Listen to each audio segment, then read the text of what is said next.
Before I Yep. flip it over, I just want to remind everyone up front, and I should have done this right at the beginning. Oh, you know what? What? Is this bummer. Our Mhm. YouTube channel, there's something wrong with the YouTube connection. There, it finally connected to YouTube. Not sure why the YouTube connection took so long. We're over the internet. Because I couldn't even. User. I wanted to chat this out.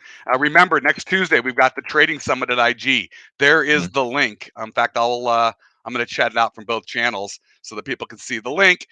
Be sure to please register. Come learn about how to trade the FX markets. I put that link in there. Um, yeah, if you're not registered, come join. Brian will be speaking at it, so certainly want to catch that. So apologies there. Wanted to pop that in there. Let's go ahead and jump over and talk about the oil inventories, and then what to expect around the Fed today, later this afternoon. Yeah, I mean, for an oil, for a market that's out of, we're out of supply, or I don't know. I don't know how we keep getting a supply. It's one of those things that it's funny that oil is such a big deal, and it's quietly they're just building and building and building and building, and I think this is for. Hold on, from yesterday. Let's see. According to API, that would be what? One, two, three, four, five. 5 out of 6 weeks we've built supply inside of oil. Coming from again for the summer travel months. Once we hit the end of September, it's been nothing but big, big amounts of supply. So it's definitely setting up very, interesting. I mean, OPEC has a meeting tomorrow. I'm sure that they're going to talk about it. They know what the U.S. number looks like. Remember, OPEC is not just, a U.S. OPEC has nothing to do with the United States, but obviously when they look at the U.S. market, we're some of the largest consumers out there. So it's a market that we look out for. I would say, yesterday we were sitting where the yellow dot was, and we mentioned how, typically when we have that big retracement back and forth again, we've seen kind of specific patterns where we have a market down and then retracement, and then we have an up scenario. Or yesterday we had the down up in just European session, and we had the down up in the U.S. session as well, and it kind of went right up to where we thought the sellers were going to be. Now, we did mention that 82.71 was an interesting level. Buyers had been down here already in the past and done pretty good job of kind of maintaining, and it did. It held. It came through the next time. It based, and then again there was your Harry Potter setup right here. It didn't actually complete. It made about 2/3 of the way through, and then once the Europeans, and again in the overnight it went up. European markets stepped in. It's been nothing but straight down since that time. So, at this point, obviously the Harry Potter goes right there, and you guys can see that it is well beyond and past. Question is, where do we stop? Right. So I would say, we know the Europeans stepped in right. I just want to make sure we stay consistent with withdrawing these until 8:30 right there. There is our European session market. So it's one of those directions that it's markedly down, right? It only is down. So the question is, do we find an area of buyers in here, and do we shoot this sideways, or do we shoot it back up again? Looking to the left, we know we have buyers here. And I know this is crazy. We're talking about oil going up because there's such big supply. But remember, the expectation now is there's going to be a huge miss to the top side. We could have another scenario like we saw right here where it was expected to be higher and it wasn't. Okay. So remember, the API number and the EIA number, while technically they're supposed to be about the same, it doesn't necessarily always work out that way. So again, with the market going straight down, question is now will everybody see this and say, oh, I'm getting short before this number. I know it's going to be bad, or even if it comes in bad, does this turn and reverse right back up again? Is kind of, I think, the big question that will be on everybody's mind. And again, there's some buyers sitting a little bit lower. I think we need to figure out what the opening print looks like. But again, this release comes out at 10:30 today. We have plenty of time for that first hour and a half to see if we can come down and start forming a base. If we can get a base and start pulling back again, that would give us a defined level of risk to be able to take something long off of this one. If not, if it continues to fall today, Look out um, below. We yeah, got I another was going dollar to to say, go. I mean, we have levels down here into the 81. I mean, the 80, 70, actually 80, 50, we could even really get down to. If we bring this down to like the really last levels of testing. Yeah, 80, about $1 lower than what we are right now. That would be a huge move. European session down to there would be about a $2 move. Not that it can't do that, but I'll tell you, OPEC is not going to be happy about that one. And if that's the case, if we go down another dollar today, I can guarantee OPEC tomorrow will say, we're seeing, demand staying the same. We're not going to change anything with the production. Right. Write it down right now. That's what they're going to say. Yeah. So so we do have the 10:30 report. Mhm. What should people be doing just to kind of get ready for that Yeah, 10:30 report? yeah, I would say drop it down to the lower time frames. The biggest question is again, what are we going to do with the open? Is really kind of what the retail traders looking at. They can see that it's down. It's down 1.62% already, and really most of that is all since the European session. Again, we had that Harry Potter, the confirmed down with the 82.71. That would be the next level that I would really be somewhat confident of additional shorts coming in at. There's a couple small levels in here, but nothing, nothing spectacular that, seeing some basing in here around the 80 to 50-ish range. But what I would do is I drop down to the 30s, look to see if we have a level of basing forming. And again, those levels will probably be over here between 81.60 and 81.40. And again, if we just really just sandbag in the next, half hour, dropping all the way down into this 80 level. And then drop it down to the 5 minutes and look to see if we have what we call the price stabilization, where price just stops. It just stops and goes sideways for a couple of minutes. You can even drop down to the 1 minute in that last 10:20 to 10:30 range. And again, a lot of times that will tell you because again, it's the news is out there. People do know the number, Right. right? There is this, this report does somewhat get leaked. It's not the cleanest of numbers. It's not like the first time anybody really knows the number is right when and again, sometimes there's even delays with it. So that's going to be the best thing. See what the retail trader does at the open. They're going to see this 1.65 and say, oh my God, it's straight down. I need this. I need to short this. Look, API number says this, and that's even if they're looking at the API. All these people that are lumping in the short on that one, that's probably where you're going to see the reversal. And actually, let me see. Let's check. Oops. Come on. I hate when it doesn't want to work. I tell you, Give it we're to having me. all sorts of technology problems today. I It's know. like, what Well, is going on this Wednesday? There's something in the air. yeah, consumer sentiment right now on DailyFX is 55% of clients are net short. So it's not out of the range yet. But Yeah, it's in again, no man's land. Yeah. it's kind of that riddle. And again, U.S. crude and Brent crude are both aimed down. So yeah, both of them showing -2. All right. So we got that. That's at 10:30 this morning. So that certainly gives you something to Yeah. look at. We do have oil moving this morning lower. I mean, Mhm. obviously, as an extension of yesterday with the large supply number that came in, coming in a couple million barrels above expectations. Let's move ahead to the Fed at 2 and then their press conference at Yeah. 2:30. I think the best place to really look in what where people might want to take a peek is in the equity markets, just to see how the Yeah. stock market might react. Right now, the markets are the Dow's Sounds right. slightly negative. Everything else is pretty flat. Yeah, I think it's doing a pullback. I mean, right now you can see even the currency realm, everybody is watching FOMC. Doesn't necessarily matter.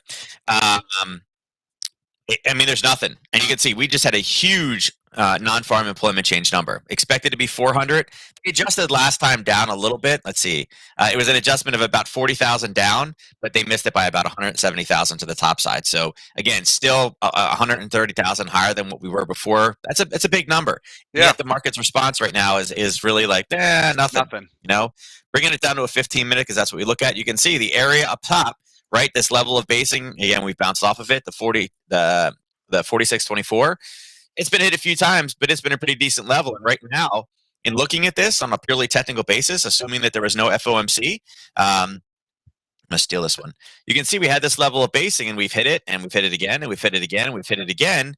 And whoops, that's not what I wanted to move. I wanted to move this guy. You can see after that, we had kind of a big, strong push. So the question is price going to come all the way back down to this level down here at 46.06? I would say, I mean, if we stay negative, Tay, before that, I mean, I think because the number is so big, we're seeing this kind of negative push to the downside because it's hard. I mean, remember, Yellen's last comment was like, everything's looking good. Inflation for 2 months. It'll be transitory. Right. We'll see prices return somewhat back to normal next fall, which again makes no sense in the first place. But she also said, her one reason why we need to be cautious is because the labor market is tight. She's always going back to the labor market, talking about the labor market. It's really, really hard to say that the labor market is a problem when, again, the change was, 571,000 new jobs. Just that's just, that's the ADP number. So they do a lot of payroll. So I'm kind of curious what Powell will say, and he's I Yeah. kind of he's very measured in what he does. He wants to broadcast everything he's going to do, which I think the markets tend to like. I don't think he's not. I'm going to surprise you with something. Although some people are calling for, you need to surprise the markets and make something happen. But I think Me. yeah, right. You want to see that happen. I think there's a lot, but I other think they people need to just do don't it. want to I see think that type of inflation's out of disruption control. in the markets. They want to Yeah. broadcast what they're going to do, and then they're going to do it in a very measured, methodical approach. Yeah. So, are they going too I mean, quickly? Are remember they too. going too slowly? They're trying to balance that line. You feel they're going too slow. Remember, his job is not to prop up the stock market. His job is to control the economy. And one of his mandates is not the stock market. His mandate is inflation, which is out of control. Everybody agrees about it. And again, some of the biggest names on Wall Street, I'll take Wall Street any day over a politician. Yeah. Reason why is because Wall Street has their feelers and a lot more things, and they're in it to make a living. Powell doesn't get paid differently one way. He doesn't get a bonus based off of what inflation is. So understand the motivation is slightly different between those two people. And again, you never want to get between Wall Street and their money. It is what it is, guys. So looking at this right now, I'll tell you right now, the way that this is looking, it's set up more for a negative. You may say that's such a great number. Why is ES going down? NQ is trying its best to get to that 16,000, but it also looks pretty shaky. Although I would say it's probably the best of the group. YM. Why is YM tanking? It's already going down, right? It's the one And leading then things Russell's the lower. same thing. Why is Russell dropping from that same level of top? Remember, with the news this good, it's very, very hard to make excuses of why taper doesn't start now and why we don't start raising interest rates. Everybody's called for it. Now, where we could see some up potential today, particularly around FOMC, is the market going to be disappointed? We saw it on Monday night with the Aussie. They wanted more, right? Everybody expects that they're going to taper right now. But God knows what figure they're going to look at and say, hey, you know what? Inflation, it wasn't as big as before. See, it's transitory. We don't need to do anything. It would be too risky. Because, again, this is where politics gets back into it as well. Today, yesterday was election day. For the side that's currently in power, it wasn't the best day. They have 1 year before the next midterm election. If you raise interest rates now and then crash the economy and throw us into a recession, also not good. And remember, politics is now creeping its way into the Fed also. So it's kind of one of those things. They could say a lot today. What I would say as far as how to trade this one, again, do your regular normal opening, drop down to your 15 minutes. Again, I would say most things are going to probably stay negative. Or at least look for areas of buyers. I would say in YM, probably this 35,800. NQ, again, is somewhat, you could draw it and say, hey, listen, we're an up channel. And I would agree with that, but I would watch out for that 16,000. And at ES, I would say ES is also at risk to continue falling. Again, use prudent risk management, position size yourself correctly. And but what I would say is make sure your positions are protected or completely closed down before 2:00 today. Because you don't know there's a lot of expectation around it. Yeah, there's a lot of expectations around it. Yeah. And it could go sideways very, very fast. I feel that the market's. Go ahead. Yeah, no, I know. The market's definitely. I mean, we're at all-time highs, and I think people are going to be in a risk-off situation where they just want to wait and see. Yeah. And that's. I mean, think about how you feel. Like, all right, I'm doing really, really well. I've got all this money. I don't know what's going to happen. There's this uncertainty about what they're going to do.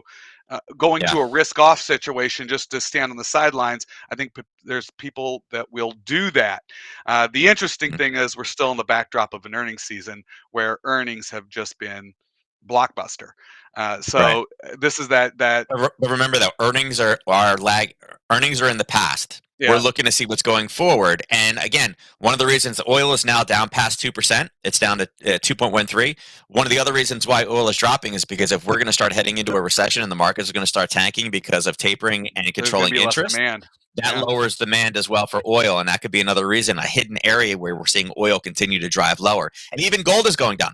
Gold is down 0.5% already today too. I mean, here's gold's reaction to amazing employment. It's like, wait, why is it going down?